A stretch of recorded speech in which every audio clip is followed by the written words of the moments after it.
Bonsoir à toutes et à tous et ravi de vous retrouver comme tous les soirs sur Média TV dans 60 minutes pour comprendre. Vous le savez, pendant 60 minutes, nous allons essayer de décrypter pour vous ce qui fait l'actualité nationale ou internationale. N'hésitez pas à réagir sur les réseaux sociaux, sur la page Facebook de Média TV. Vous avez d'ailleurs dépassé, vous avez été plus de 4 millions à liker la page Facebook.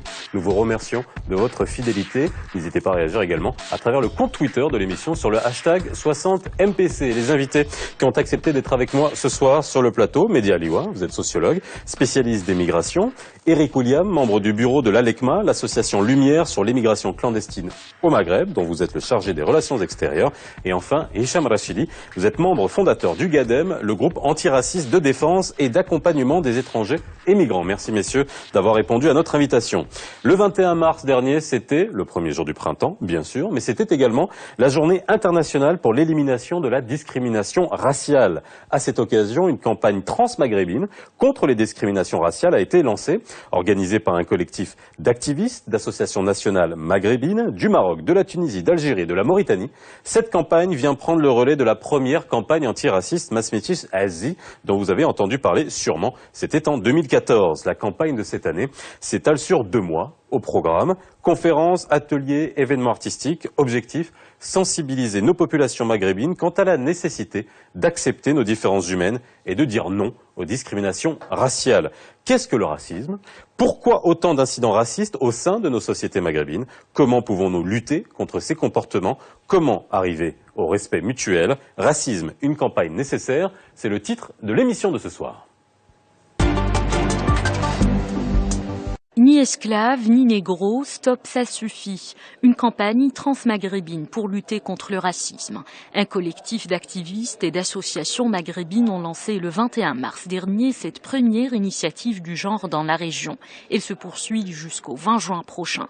Maroc, Tunisie, Algérie et Mauritanie. Les représentants des 4 pays partagent une revendication majeure, l'adoption de lois incriminant toute forme de discrimination raciale. Les activistes veulent sensibiliser les décideurs politiques et l'opinion publique au sujet de certains actes et propos souvent banalisés au quotidien. Cette campagne se décline en plusieurs activités. Ateliers, conférences, événements artistiques, le collectif d'associations ne ménage aucun effort pour atteindre son objectif. Lutter contre les comportements racistes. Ce combat ne date pas d'hier. En 2014, la campagne nationale contre le racisme, Masmétis Azi, Je ne m'appelle pas noir, a été lancée le 21 mars au Maroc. À l'initiative de cette mobilisation, un collectif d'associations a initié l'opération de régularisation des étrangers sans titre de séjour, papier pour tous. Sur le plan juridique, l'article 431 du Code pénal condamne toute personne auteure d'une discrimination à une peine d'emprisonnement d'1 mois à 2 ans et à une amende de 1 200 à 5 000 dirhams. Le texte de loi aborde toutes les formes de discrimination, origine nationale ou sociale, couleur, sexe, situation de famille, état de santé, handicap, opinion politique, appartenance syndicale, ethnie, nation, race ou religion. Selon l'Organisation des Nations Unies, la discrimination raciale et ethnique se manifeste chaque jour. Elle entrave le progrès de millions de personnes à travers le monde. Le racisme et l'intolérance peuvent prendre plusieurs formes, depuis le refus des principes fondamentaux d'égalité jusqu'à l'incitation à la haine raciale. Toujours selon l'ONU, ces pratiques sont susceptibles de détruire des vies et de briser des communautés.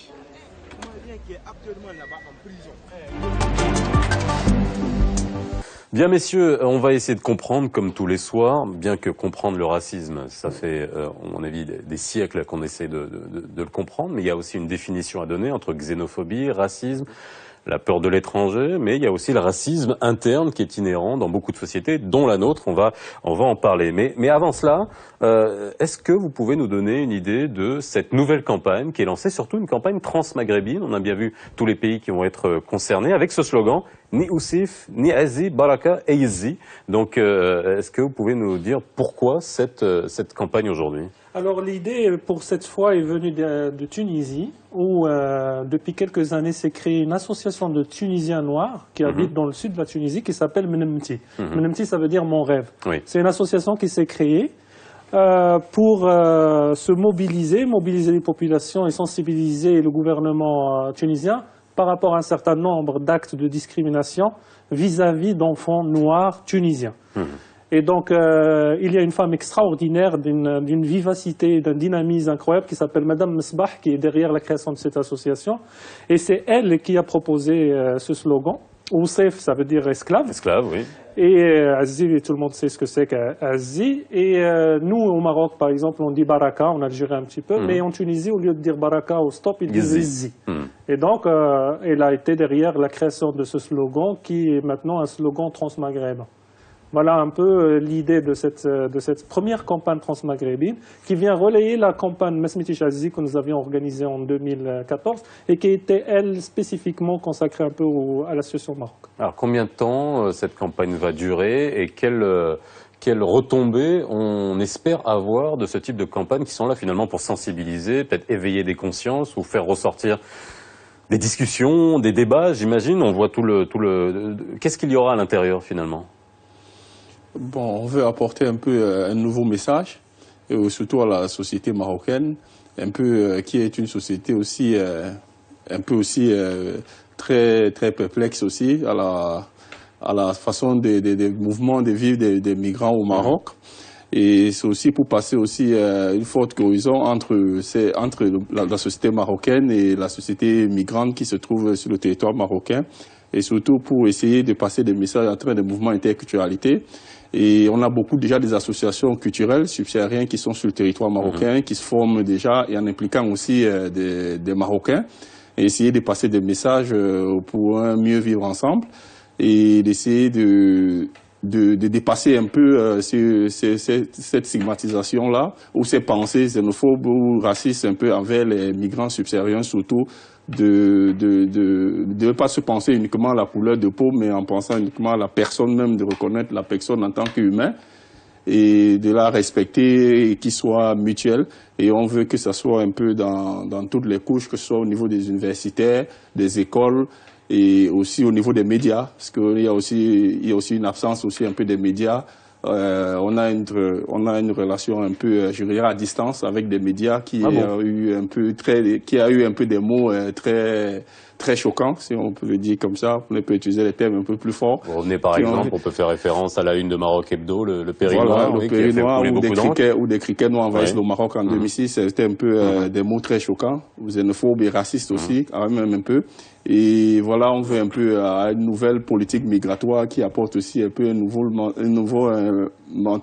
mental et changement un peu de mentalité, pour essayer de plus accepter le migrant tel qu'il est et qu'il ait une valeur ajoutée au Maroc, bien qu'il se démarque aussi dans plein de... Alors on y reviendra parce que je vais vous poser des questions, parce que aussi d'un point de vue marocain, mais c'est quand même une campagne qui est transmaghrébine. Pourquoi transmaghrébine? Est-ce qu'il y a quelque chose de commun dans la perception, alors que ce soit des migrants, mais également des gens de couleur de peau noire, est-ce qu'on a cette appréhension commune entre le Maroc, l'Algérie, la Tunisie, la Mauritanie? On a quelque chose qui nous lie dans cette chose malheureuse qui est le racisme ou la perception négative de l'autre? Oui, enfin, je ne dirais pas comme ça. Ce qui nous lie entre maghrébins, c'est un rapport ambivalent à l'Afrique.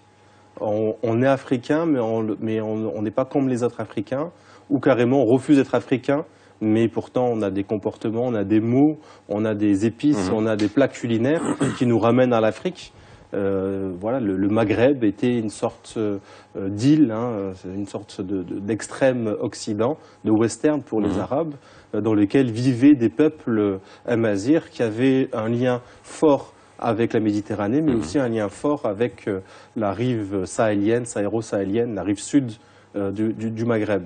Et donc on a toujours vécu avec des populations de différentes couleurs de peau, de différentes ethnies, et donc on a un rapport particulier à ce qu'on appelle l'ethnisation ou la racialisation. Je pourrais en donner 2-3 exemples ou 2-3 définitions plus tard, mais c'est ce qui nous lie ensemble. On a un rapport ambivalent, et ça passe par la couleur de peau. Pour les Maghrébins, un Africain est noir. Voilà. S'il n'est pas noir, il n'est pas africain.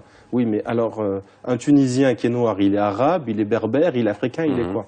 Bon, et donc du coup, ce qui se passe, c'est qu'on a du mal déjà à se définir, et le fait qu'aujourd'hui, on soit beaucoup plus ouvert sur le monde, c'est la mondialisation, notamment la mondialisation des migrations, le fait qu'il y ait des étudiants, qu'il y ait des étrangers qui s'installent sur nos sols, qui viennent y vivre quelque temps et repartir, d'autres qui restent là, nous rappellent à quel point nous sommes aussi africains. Et cette question-là interne, qui n'a pas été réglée par les indépendances, cette question dite identitaire qui n'a pas été réglée au moment des indépendances, revient d'une sorte de refoulée, revient par la rive sud, revient par la question migratoire.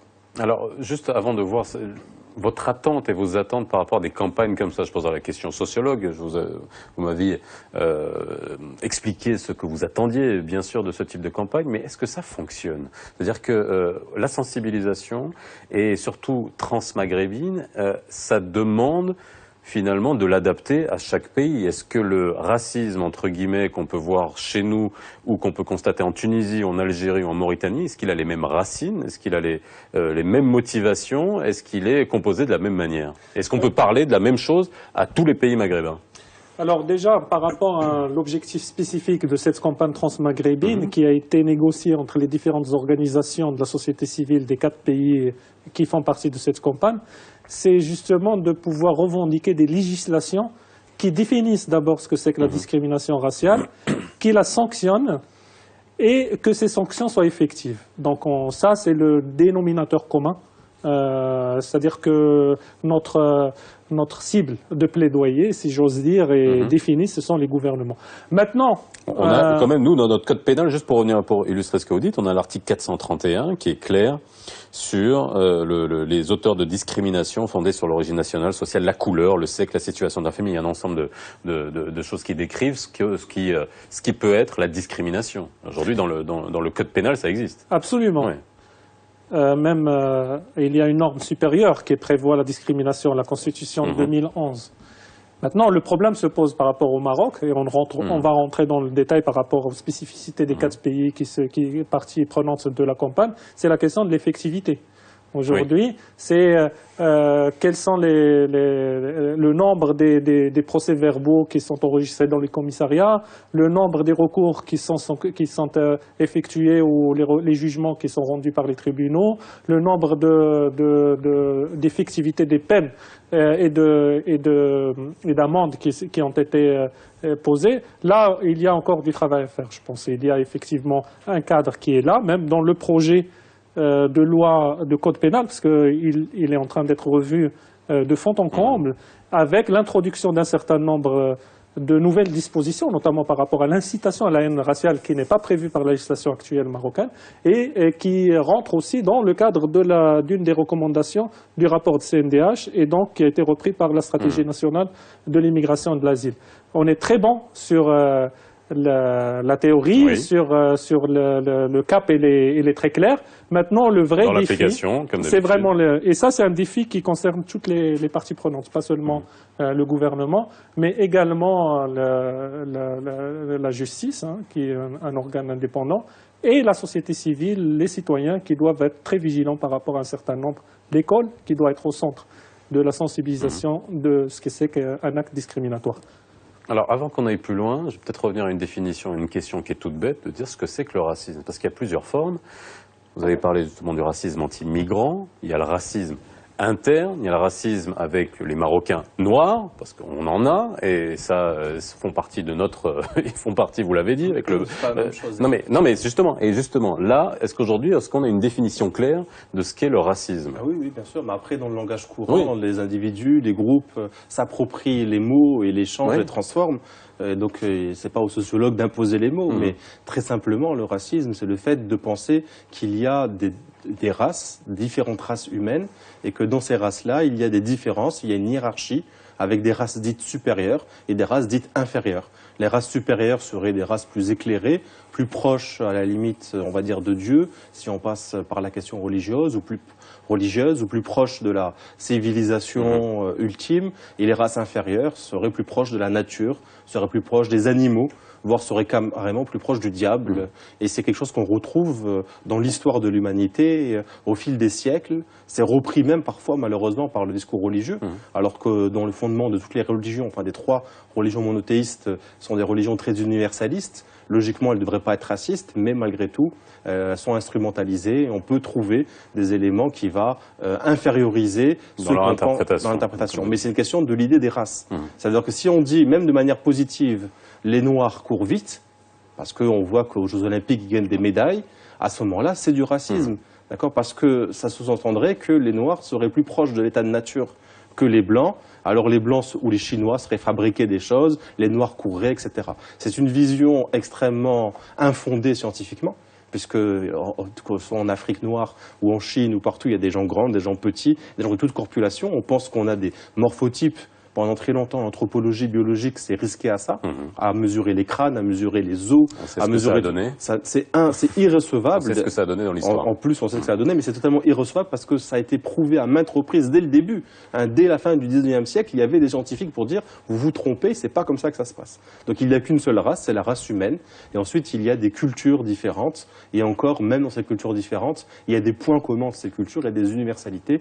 Je pourrais en dire un mot plus tard. Éric William, quel constat vous faites aujourd'hui, puisque aujourd'hui on a les Marocains qui nous regardent, quel constat vous faites sur la perception qu'ont les Marocains aujourd'hui des migrants ou des étudiants subsahariens, qui sont nos frères venus justement d'Afrique subsaharienne et qui viennent étudier au Maroc.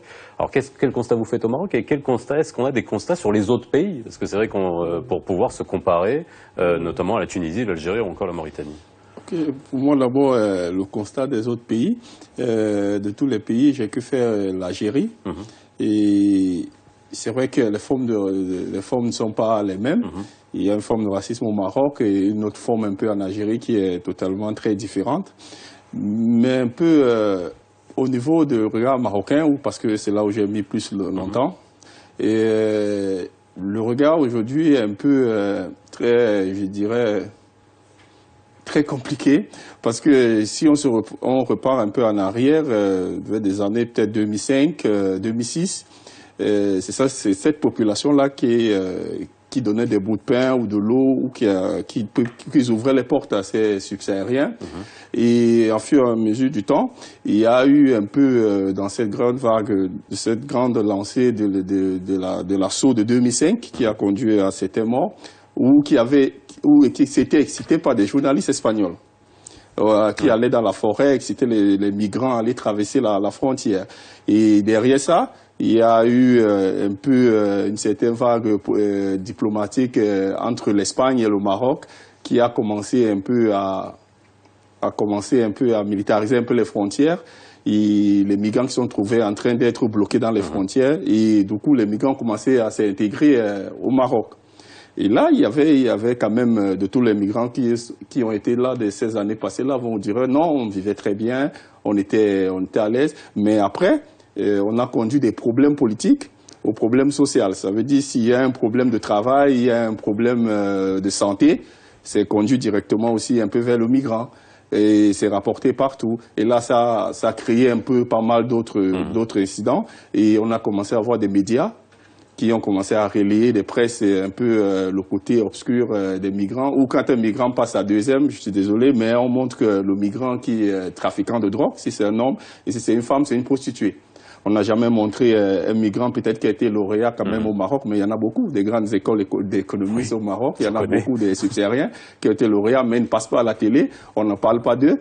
On ne montre que s'ils ont participé, si ils vendent d'alcool, où ils consomment chez eux, qui sont arrêtés pour vendre des sites d'alcool. Pourtant, ils sont en train de boire entre frères et sœurs dans leurs propres maisons. Et là, ça a un peu élevé un certain nombre de racisme envers les Marocains au vu des étrangers qui disent qu'ils ne respectent pas notre religion. Mais ce qui est l'une des premières choses, quand les étudiants subsahariens arrivent au Maroc, ils ont un discours quand même de leurs représentants diplomatiques qui leur dit, écoutez, vous êtes dans un pays musulman, chez vous, vous êtes un pays laïque, on a le christianisme et les musulmans, mais ici, voilà comment vous deviez vous tenir. Et je peux vous assurer que c'est comme ça que ces personnes se tiennent. C'est pas qu'ils s'écartent des Marocains ou des Marocaines, mais non, c'est parce que voilà, ils sortent d'une autre société où c'est un peu plus libéral, mais quand même, vous arrivez dans une société où quand même il est plus strict dans certaines mesures et vous devez les respecter. Et c'est comme ça qu'ils sont fondées ces sociétés subsahariennes. C'est pas qu'elles refusent d'intégrer, mais elles respectent certaines choses. Mais quand elles s'ouvrent un peu, il y a des petites discussions où il y en a partout et elle a un regard un peu vous êtes d'accord avec ça, Hicham Al-Rachidi, de la manière avec laquelle on diabolise, entre guillemets, que ce soit dans les médias, que ce soit dans la manière avec laquelle on présente les choses? J'ai l'impression que, avec le discours d'Éric, on est en train de ils sont en train de vivre ce que nous, on vit avec notre diaspora à l'étranger, où on se plaint de la représentation, que ce soit de l'islam, que la représentation de nous Marocains qui vivent à l'étranger, notamment dans ces périodes troubles de terrorisme. Est-ce que on est en train de dupliquer finalement? On reproduit le schéma? Il y a deux niveaux. D'après ma modeste expérience, ça fait presque 14 ans que j'accompagne un petit peu l'évolution de la présence des migrants, notamment subsahariens ici au Maroc, etc.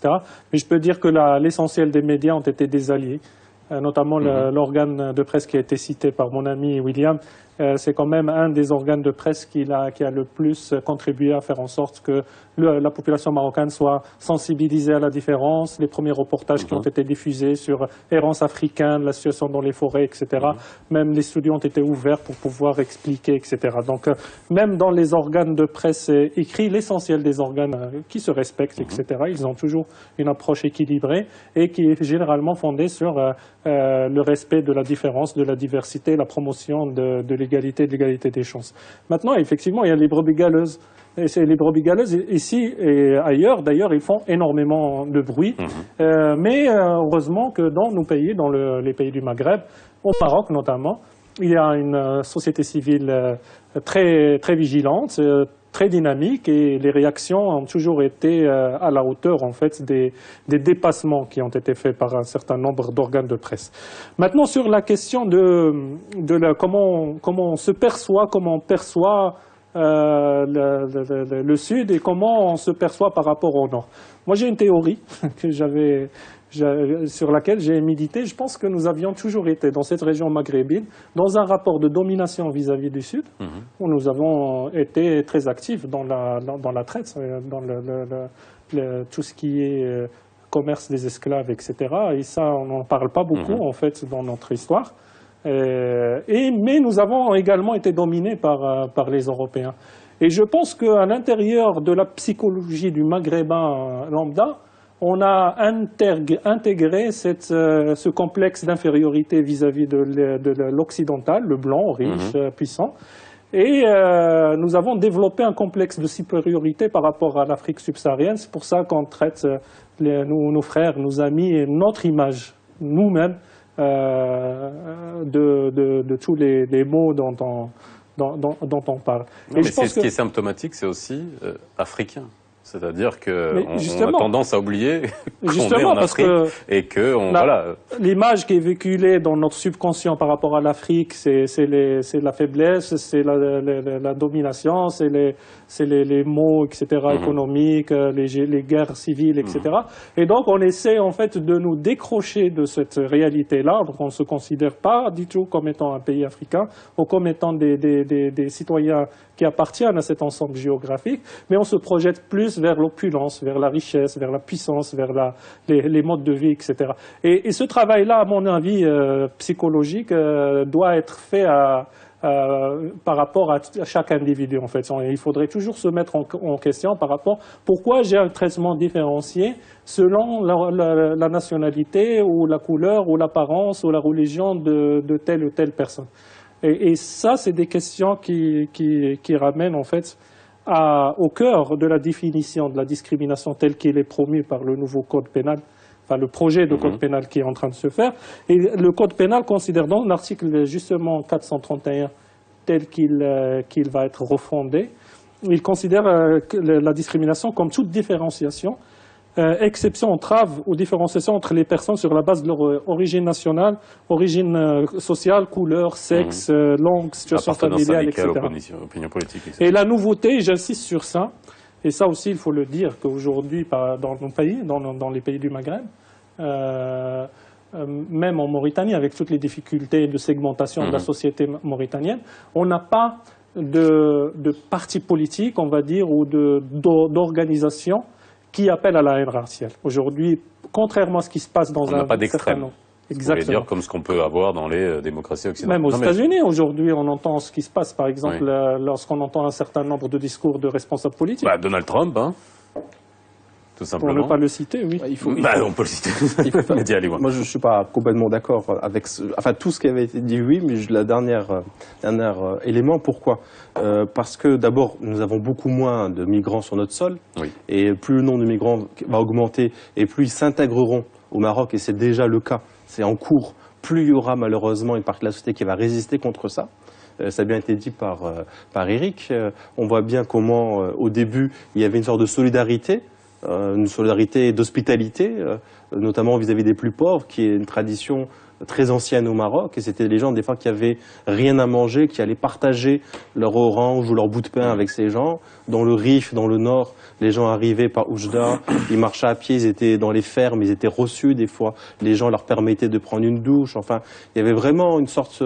Et progressivement, à partir du moment où les gens commencent à s'installer, notamment dans les villes, c'est dans les villes qu'il y a plus de tensions, dans les grandes villes, les villes industrielles, on va dire les villes qui s'occidentalisent, ou en tout cas qui se modernisent, vous utiliserez le mot prendrez le mot que vous voudrez, et ben c'est là qu'on commence à avoir des problèmes, etc. Et le Maroc s'urbanisant, le Maroc se modernisant, le Maroc entrant de plus en plus dans un mode de gestion des populations de plus en plus moderne, la question du racisme au sens social du terme, au sens politique, va se poser. Pour moi, elle se pose déjà, mais il va monter en puissance.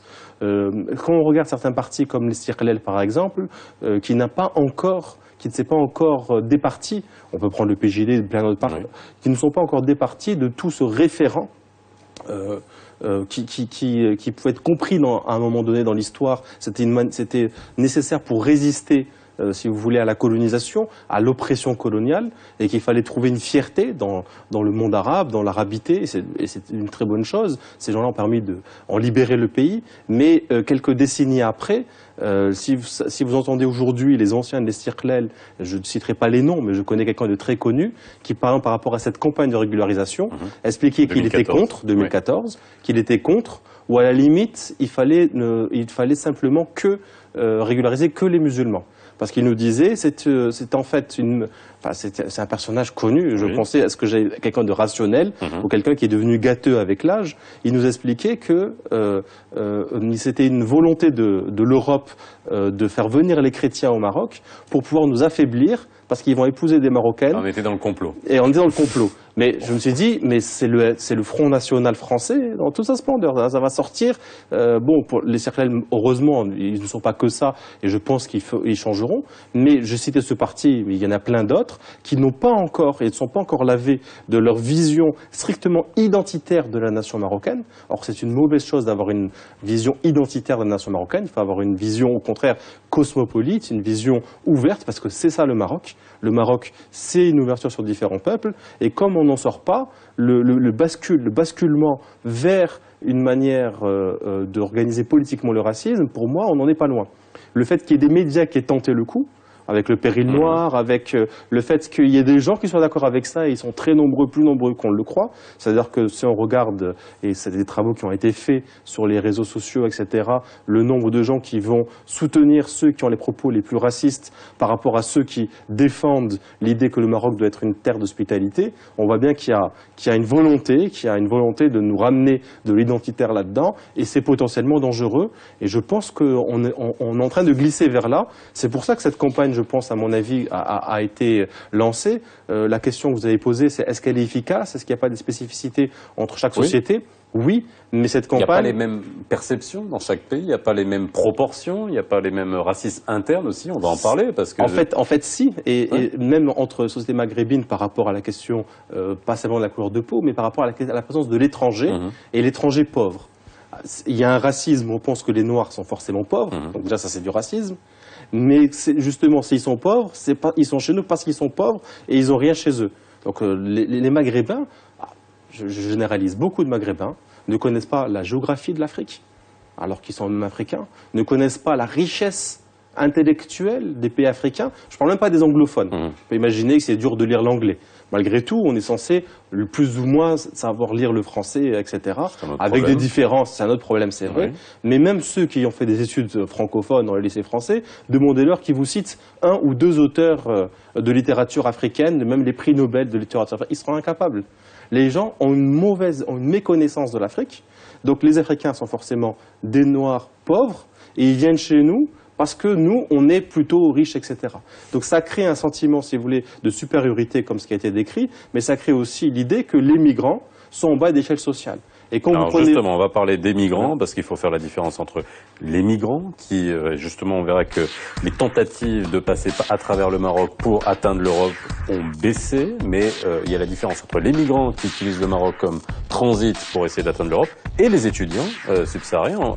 De quelle manière concrète le racisme s'exprime? Parce qu'il y a il y a le regard, il y a la perception, il y a le regard subjectif, mais aussi l'accès au logement. Il y a un certain nombre de choses qui prouvent le racisme dont peuvent être victimes ces populations. On en parle juste après une petite pause.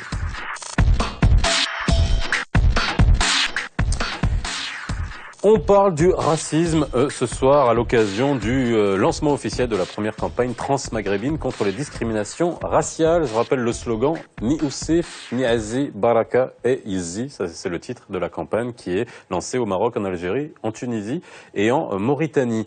Eric, je vais vous poser une question qui n'a je vais vous poser à tous, finalement, et pour voir les fondements, finalement, du racisme qui peut y avoir au sein de la société marocaine, c'est votre perception à vous du racisme qu'on peut avoir au sein de notre société, non pas des étrangers qui viennent sur notre sol, mais, on va dire, ce racisme ordinaire, régional, comme, alors je sais pas comment, d'un point de vue sociologique, comment on peut l'appeler, que ça soit entre... Ethnisation. Ethnisation. Ethnisation, c'est-à-dire entre les Fassi, ce qu'on appelle les Arabi, les Soussi, voilà. Et ça, c'est quand même quelque chose avec laquelle on a grandi, tous ces termes, au même titre que Azi qui était utilisé, parce qu'il y a beaucoup de gens, pendant la campagne Massmitish Azi, il y a beaucoup de gens qui disaient, mais je vois pas où est le mal, parce que dans l'imaginaire, des gens se disaient, mais finalement, c'est comme ça qu'on l'appelle, c'est une manière de désigner la personne de couleur noire. Vous l'avez senti, vous, en étant au Maroc, en vivant au Maroc, cette espèce de... Alors c'est peut-être trop fort de parler de racisme, mais peut-être que c'en est un, entre les différentes ethnies ou les différentes divisions de la population marocaine, divisions ethniques, bien sûr. Vous l'avez senti ou pas? Je l'ai pas senti parce que les problèmes socio-économiques marocains en eux-mêmes, ça se dit par les Marocains. J'ai pas senti une discrimination entre les Marocains. Mais il suffit d'être au sud pour dire non, les gens du nord, ils ne nous aiment pas. Et on discutait avec un monsieur à Laayoune. Il disait, bon, il y a une discrimination même entre, c'est pas seulement vous, mais nous-mêmes les Marocains, il y a une discrimination. Il dit, ben, il n'y a pas de ministre noir. D'abord, en fait, on n'a pas de ministre noir, mais pourtant, nous-mêmes, on a des grands intellectuels. Il dit que c'est pas seulement vous qui êtes victime de tous ces problèmes. Nous-mêmes, les Marocains, on subit pas mal de problèmes. Quand je vais peut-être à Casa ou à Rabat, ma façon seulement de parler, on sait d'où je viens. Et là, déjà, c'est très compliqué. Je ne suis pas intégré à FES ou à autres. Donc, ça se dit uniquement des Marocains, part et d'autres. Donc, je n'ai pas encore vécu cette discrimination entre Marocains. C'est vrai que c'est une question centrale aussi, de savoir comment ça se développe aussi le racisme, et est-ce qu'on peut appeler ça du racisme? Parce que on a l'impression que finalement c'est tellement ancré, c'est pas pied-peint dans notre société, qu'on se dit c'en est peut-être... Qu'est-ce qu'on sait de la société marocaine? Ouais. Et qu'est-ce qu'on sait de la société marocaine en général? Il y a des sociologues. Nous sommes les sociétés maghrébines aujourd'hui sont le fruit de plusieurs vagues de migration qui se sont installées durablement et qui ont dépassé le stade d'intégration et sont rentrés dans la phase d'assimilation. Et donc aujourd'hui, il y a des Touaregs dont les origines remontent à la Guinée, etc., qui sont plus marocains que moi et que vous. Les Mauresques aussi, dont beaucoup portent encore ces noms qui rappellent un autre espace culturel identitaire comme les Toledano, les Sejel-Massi, les Balriti, etc. Et ce sont aujourd'hui plus marocains que nous tous ici. La même chose, par exemple, par rapport aux différentes vagues qui se sont installées au Maroc, qui viennent de l'Orient, etc. Et ce qui nous réunit aujourd'hui, c'est notre appartenance au concept que j'aime bien de Tamghrabit. Aujourd'hui, le Tamghrabit nous réunit, bien sûr avec un certain nombre de spécificités régionales essentiellement, parce que quand on va analyser ce processus d'ethnicisation, on va trouver qu'il a une base quand même tribale et régionale. Mais sauf que nous, par exemple, les Aroubi, je viens de l'Haoud Oulad Abdoun, de War al-Amamra plus précisément, on raconte énormément de blagues, par exemple, sur un certain nombre d'autres régions, notamment pour Fès, pour ne pas la citer. Mais sauf que quand on veut se marier, on va chercher des fascis. C'est le grand paradoxe, c'est-à-dire qu'on est dans une dialectique qui est assez intéressante à analyser. Et vous pouvez trouver la même chose par rapport à d'autres régions, etc. Il y a une histoire à relire et à redécouvrir, je pense, que ce soit au Maroc, que ce soit en Mauritanie, en Algérie, en Tunisie. Oui, c'est exactement ça. Ce processus-là, en fait, ce sont des processus sociaux. Mais le fait que nous sommes un très vieux pays, avec un des plus vieux États au monde, mais nous sommes une jeune nation. Je le répète souvent, mais c'est très important de le concevoir comme ça.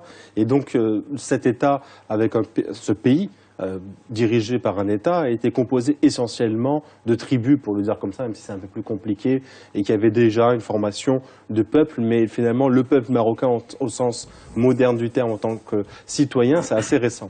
Et ces tribus-là avaient des moments où elles dominaient d'autres tribus.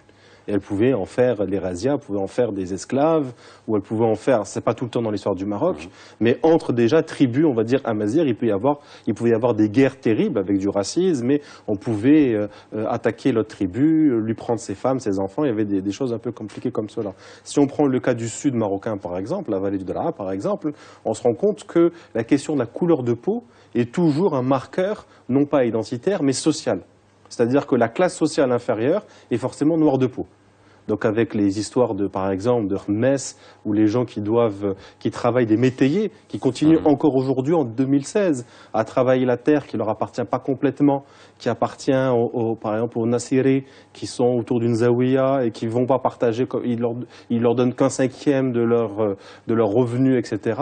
Même si la nation marocaine a créé des citoyens égaux et donc est en train si vous voulez, d'aplanir tout ça, il y a encore au niveau local des tensions qui perdurent parce que c'est des anciens systèmes de domination d'ethnie sur d'autres ethnies. Sauf qu'ils n'ont pas disparu dans l'imaginaire. Ils n'ont pas disparu pour n'importe quel Marocain. Quelqu'un qui est noir de peau, plus on est noir de peau, plus potentiellement on est en bas de l'échelle sociale. Même si on n'est pas raciste au fond de soi, on se dit non, je conçois totalement que quelqu'un peut être très riche ou un grand ministre ou un grand médecin, un grand biologiste peut être noir de peau. Mais ma première impression quand je vois quelqu'un qui est noir de peau, c'est que potentiellement, il est en bas de l'échelle sociale. Et inversement, quand je vois quelqu'un qui a la peau très claire, bon, c'est peut-être un fascie, pas forcément, mais s'il a la peau très claire, déjà si c'est une femme, elle est plus belle, d'accord, en tout cas, elle est plus à marier. Et si c'est un homme, on va l'appeler ousted, on va l'appeler, si vous êtes blanc de peau dans d'autres régions du monde arabe, vous appelez Douksour. On vous appelez ousted, on va vous... Très blanc. On va très blanc de peau. Je mets de la pommade. Je vais l'inverse que certains qui veulent se blanchir, moi je veux bronzer. Eric, vous avez parlé tout à l'heure bien sûr de la campagne de régularisation qui a eu lieu, c'était en 2014, 27 000 demandes de régularisation, un peu plus de 27 000, 18 000 réponses positives, c'était pour vous un signe fort également, cette campagne de régularisation, et inédite? Bon, c'est ce qu'on avait longtemps réclamé, une reconnaissance d'abord juridique de toutes ces personnes qui vivent sur le territoire marocain, mais dans une reconnaissance juridique de tout, au niveau social et autres. Et quand c'est arrivé, après le 10 septembre 2013 du discours royal, qui était arrivé, qu'une nouvelle politique de migration et d'intégration envers ces populations étrangères au territoire marocain, et que après c'est arrivé, c'était une victoire. Déjà, c'était une victoire de reconnaître toutes ces personnes d'abord, qui étaient aussi c'était pas d'abord mi-politique, mais c'était plus une autorité royale. Et là, il y a eu un mécanisme qui s'est mis en place du gouvernement, et ensuite, qui a convoqué la société civile uniquement en tant que partie prenante. Voilà ce qu'on propose et voilà ce qu'on a à faire. Et cette régulation s'est lancée et les militants associatifs ont un peu parcouru le territoire marocain, du nord au sud, de l'est à l'ouest, d'essayer de sensibiliser les migrants à essayer voilà, de bénéficier aussi de cette régularisation et plus tard de pouvoir s'intégrer à part entière un peu à toutes les couches marocaines qui étaient, comme c'était dit, tu veux bénéficier de la santé, tu dois avoir la carte de séjour, tu veux bénéficier de ceci, tu dois avoir une carte de séjour.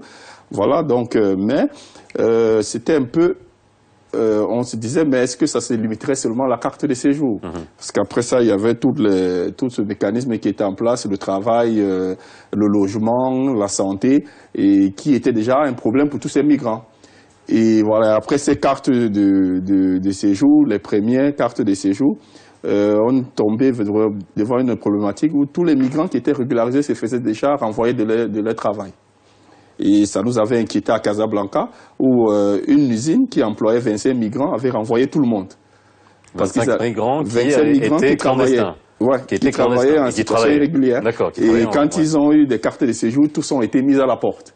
Parce qu'après, ils ont demandé un peu une situation régulière pour dire, voilà, j'ai ma carte de séjour, est-ce que je peux... Ça, c'est de l'entreprise citoyenne, ça. Est-ce que je peux bien maintenant bénéficier de ces CSS et autres qui vont avec et avoir un contrat?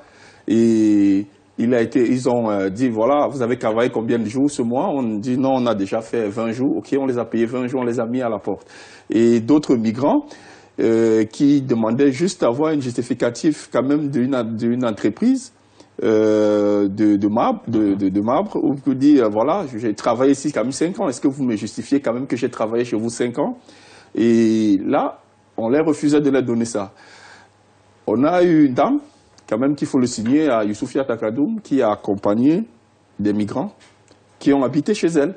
Et elle s'est portée garant pour dire, oui, je te reconnais, tu as habité chez moi, je vais te donner une autorisation. Et cette dame a eu des problèmes après, parce qu'après la police est arrivée, on a commencé à la suivre. Et elle révélait ça à tous les migrants que j'étais suivi même dans mon lieu de service.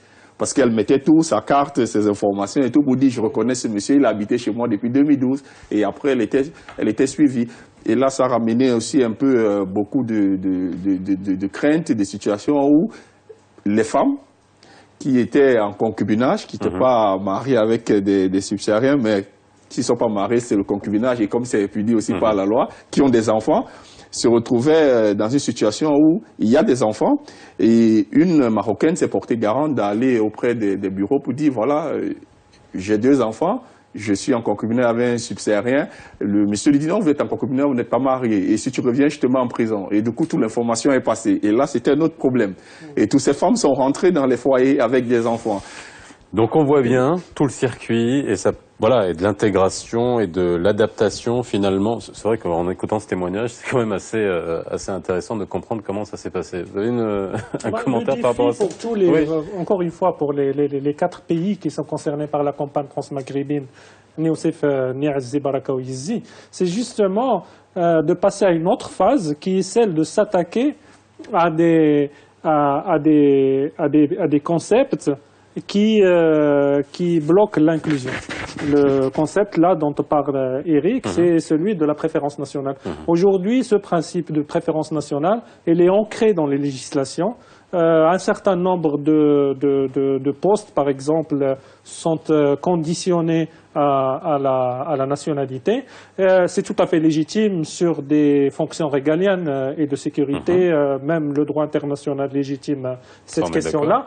Mais sur certaines autres questions, certains autres domaines, c'est complètement injustifié. Aujourd'hui, par exemple, pour prendre le cas du Maroc, l'autorisation en APEC, par exemple, pour viser un contrat de travail du ministère de Travail pour un étranger, sauf les pays avec qui nous avons des conventions, comme le Sénégal.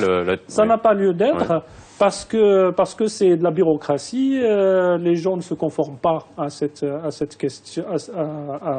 procédure-là, et c'est une procédure qui se renouvelle chaque année. Même si vous avez un contrat de 3 ans, par exemple. On va juste réexpliquer pour les gens qui nous regardent. C'est-à-dire, en gros, un étranger, à part ressortissants de pays qui sont avec qui nous avons des conventions, donc je pense que c'est le Sénégal, l'Algérie et la Tunisie, tous les autres ressortissants étrangers ont besoin d'un visa du ministère du Travail pour travailler dans une entreprise, ça ne dure qu'un an. Et en cas de licenciement, même au bout de 2 ans, vous ne bénéficiez pas des indemnités de licenciement et ailleurs, etc. Et d'ailleurs, il y a des associations qui revendiquent que soit harmonisé. C'est ce niveau de discrimination auquel on voudrait s'attaquer. Voilà, ça nous permet de comprendre au niveau du pénal, il y a aussi des dispositifs dans le Code du travail qui, finalement, sont discriminatoires. Mais sur la question, par exemple, des travailleurs sénégalais qui n'ont pas besoin de la procédure ANAPEC. C'est un pays frère et on a des conventions, des réciprocités, etc. Mais c'est là qui est le racisme. C'est que le racisme, c'est quelque chose qui est dans la société. Donc soit qu'on c'est du racisme d'État, et l'État marocain n'a jamais été raciste, en tout cas pas dans son histoire récente, même s'il peut mettre en place des procédures discriminantes ou discriminatoires. Mais il n'y a pas un fondement raciste qui va organiser la société politiquement. Par contre, par exemple, le pouvoir des guichetiers, ça a été montré par du guichetier, le pouvoir du petit fonctionnaire, ça a été montré par Eric. Ici, il est raciste. Il n'y a aucune façon de pouvoir protéger les personnes face à des personnes comme lui, parce qu'il va rendre très compliqué les procédures. À l'ANAPEC, nous avons relevé tout ensemble de situations, par exemple, où des Sénégalais, on leur oblige de faire cette procédure alors qu'ils en sont exemptés. Ils ont tous les papiers, tout est en règle, tout est dans la légalité. Alors on dit non, c'est comme ça, les Africains, donc on appelle les Noirs les Africains pour le dire gentiment, vous devez faire cette... Donc on peut trouver des situations, comme on peut trouver d'autres personnes qui, elles, sont au contraire dans l'entraide, cherchent des situations, ça a bien été décrit. Donc on a les deux dans notre société, mais il ne faut pas qu'on gomme le fait qu'on a des chauffeurs de taxi qui refusent de prendre des gens parce qu'ils sont noirs, qu'on a des bailleurs qui refusent de louer à des gens parce qu'ils sont noirs, qu'on a des policiers qui refusent de prendre plainte, des gens sont agressés, tabassés, et il y a des policiers qui refusent de recevoir la plainte parce que la personne est noire. Il ne faut pas qu'on se cache, pas parce qu'il y a d'autres policiers qui vont aider, et même plus que ce que leur demande leur mission, qu'il y a des chauffeurs de taxi qui vont tout partager, qu'il faut cacher ce côté obscur de la société marocaine, parce qu'il faut qu'on trouve le moyen d'empêcher ces personnes-là de mettre en place... la loi suffit dans l'effectivité, on est là dans l'effectivité, nous faisons 2 propositions concrètes. Une première, c'est faire un état des lieux. Il faut des statistiques sur le nombre de... Un observatoire. Voilà, exactement, et ça, c'est la responsabilité du ministère de la Justice, parce que c'est son rôle aussi de voir quels sont quels sont les cas qui ont été portés devant la justice et comment ils ont été traités. Et ça permet aussi de voir comment. Et la deuxième chose là, qui est très concrète, c'est l'inversion de la charge de la preuve. En matière civile. Ça veut dire que quand une personne se présente en disant que j'ai été victime de discrimination raciale, c'est pas à elle de ramener la preuve qu'il a été discriminé, mais c'est par exemple le patron ou le fonctionnaire, le guichetier, qui doit ramener la preuve qu'il n'a pas été discriminant. Et ça, ce sont des mécanismes, plus le mécanisme du testing, vous connaissez comment l'exemple des boîtes de nuit est flagrant. On arrive entre blancs, BCBG, etc. On nous laisse entrer, et puis il y a 2 ou 3 noirs qui sont empêchés en disant que c'est complet. Et puis après, il y a 2 ou 3 personnes qui sont flingantes qui sont blanches, qui arrivent et qu'on laisse rentrer.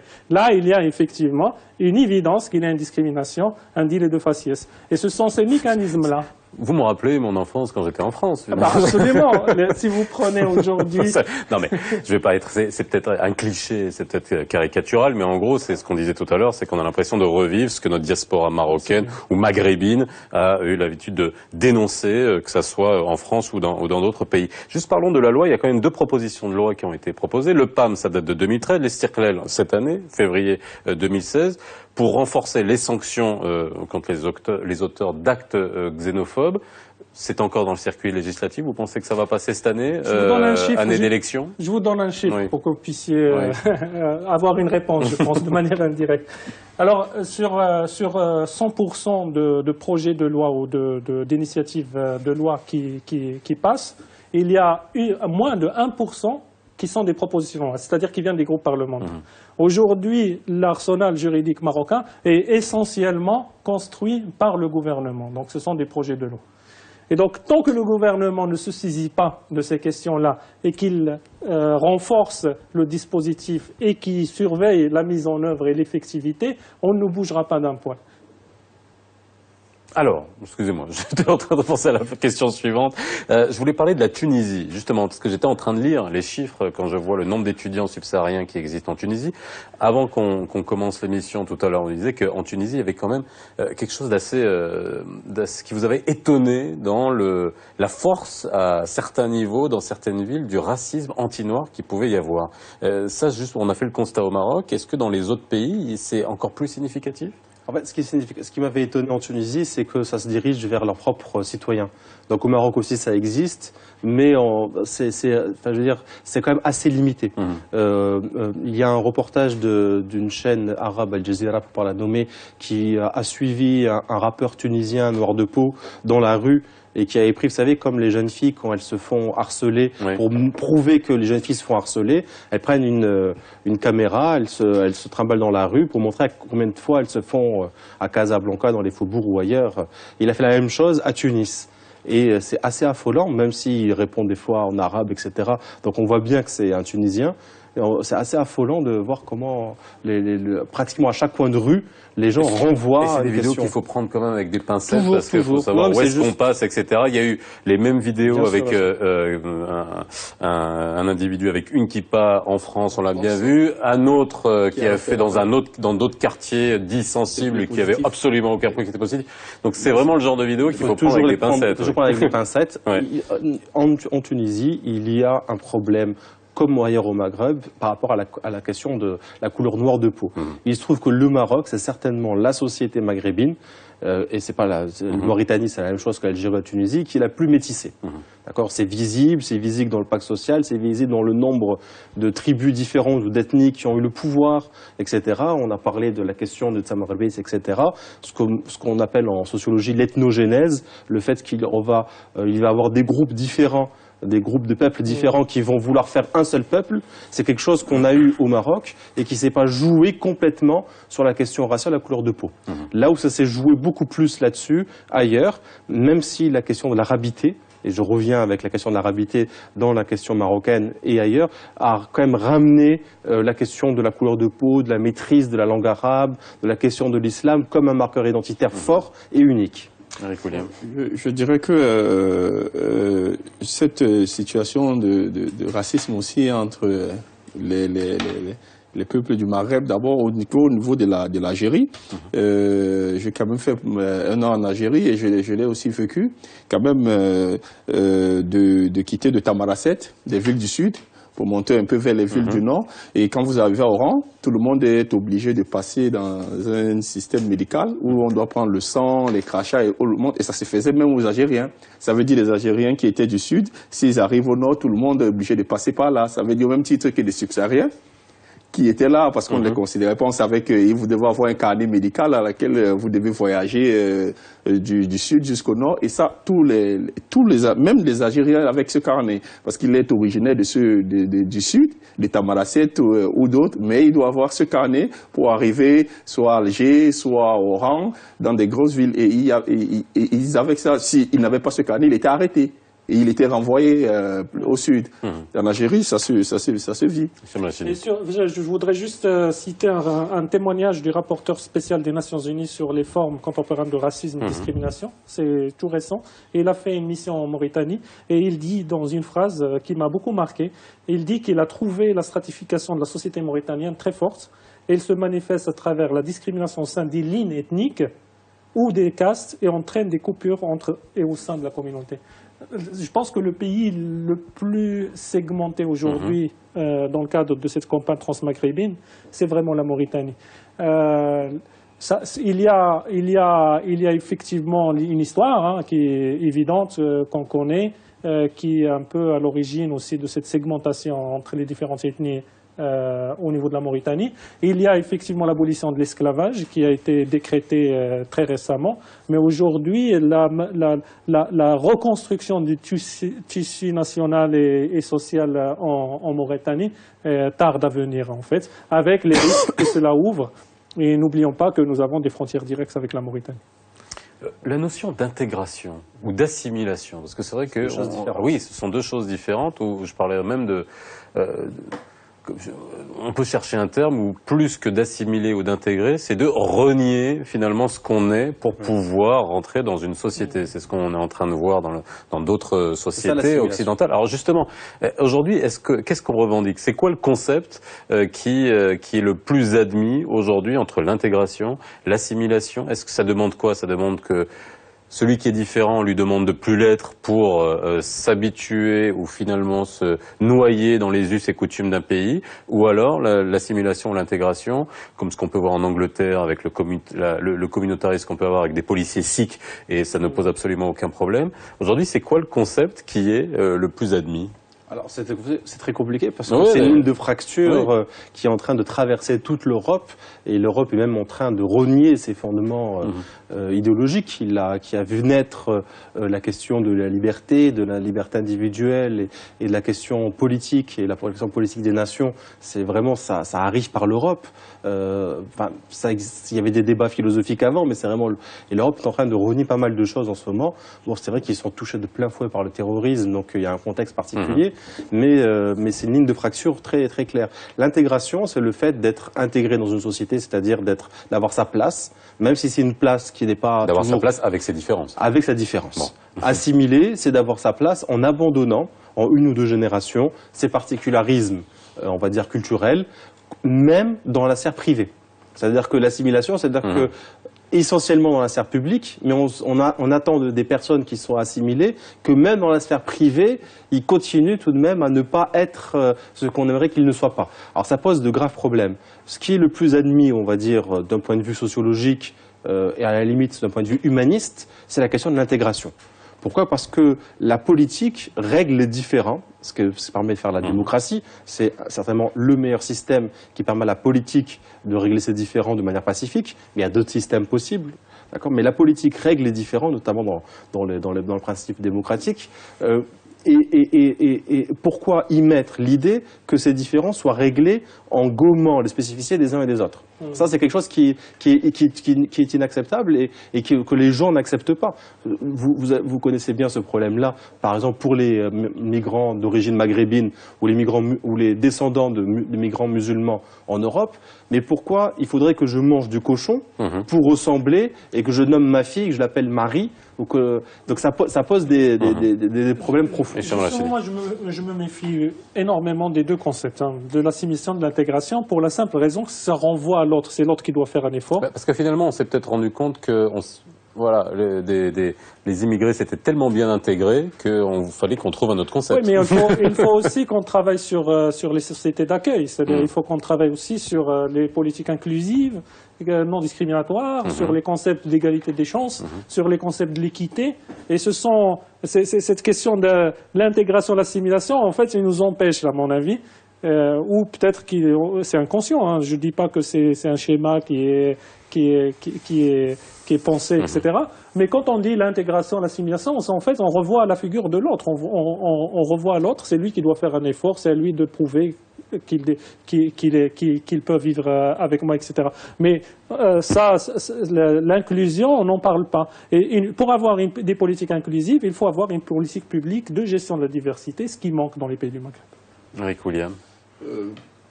Pour moi, je pense que c'est uniquement dans la phase de l'intégration, c'est tout rejeter à l'autre. Ça veut dire c'est l'autre qui doit faire tout, c'est l'autre qui doit penser à venir intégrer, faire comme nous et penser comme nous, mais ce n'est pas ouvert à ce que même chez l'autre, on apprend aussi un peu comment on peut échanger ou comment on peut mieux vivre ensemble. Est-ce que vous pensez que vous, au Maroc, vous pouvez vous intégrer, c'est propice, c'est favorable à l'intégration ou assimilation? C'est-à-dire aujourd'hui, entre les deux concepts... Je dirais que tout migrant pense à s'intégrer au Maroc. Mais il y a aussi des pensées, idéologies de tout Marocain qui est bien différent. Je prends un peu l'exemple d'un migrant qui va se placer à une placette et qui attend dans les rues de Takadoum, attend qu'on vienne lui prendre au travail. La première chose qu'on lui demande, c'est « Est-ce que tu es musulman ?» Et lui, il veut le travail, il dit « Oui, je suis musulman. » Parce qu'il veut le travail, pouvoir payer la maison, pouvoir manger. Et quand il arrive à 13 h, il ne prie pas, ça devient un problème. Et là, le monsieur, soit il le rejette, ou il peut s'énerver en lui poignardant. Ça, c'est des faits réels. C'est une histoire, mais elle est réelle. Et beaucoup des migrants le vivent. Parce qu'en venant demander le travail, la première question qu'on lui pose, c'est est-ce que tu es musulman? Mais il est obligé de dire oui, parce qu'il a passé longtemps sans travailler. Ça me rappelle une anecdote, en fait, qui m'a été racontée par des migrants dans les frontières. Ça sera le dernier mot, oui, rapidement. C'est les membres de forces auxiliaires qui sont en charge de surveiller la frontière, qui demandaient la religion avant de tabasser ou pas tabasser. Donc c'est la personne, il disait qu'il était musulman, il demandait de réciter le Coran. Alors souvent les gens qui se faisaient passer pour des musulmans mais qui ne connaissaient pas de sourate, ils avaient droit à une double ration. J'aurais voulu finir cette émission sur un constat moins triste que ça. Merci en tout cas d'avoir été avec nous pour mieux comprendre ce sujet. Excellente soirée sur Média TV et la rediffusion comme tous les soirs si vous nous avez pris en route à 22h40.